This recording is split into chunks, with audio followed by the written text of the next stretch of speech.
In today's video, I'm going to teach you how to convert Google Docs to Microsoft Word on Google Drive.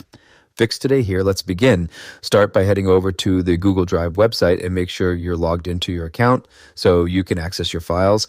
Once you're inside Google Drive, locate the Google Docs file you want to convert. You can find it in your main file list or by using the search bar at the top if you have a lot of files.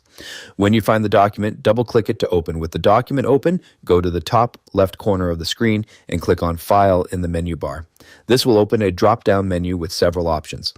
From here, move your cursor over the download option. A side menu will appear with different file formats you can choose from. Click on Microsoft Word .docx. As soon as you select this option, Google Docs will automatically start converting your file into a Word document. Give it a moment to process. The download should begin automatically, depending on your browser settings. If your browser asks where to save the file, choose your preferred location. Once the download is complete, open your downloads folder on your computer.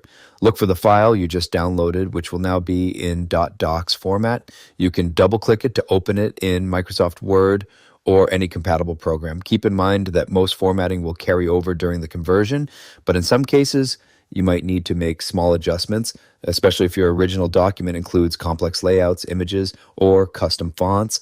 And that's it for this tutorial. If you have any questions or suggestions, feel free to leave a comment down below. If you'd like to see more videos like this, the subscribe button is free and helps support the channel so I can keep making helpful tutorials for you. I'll see you in the next video.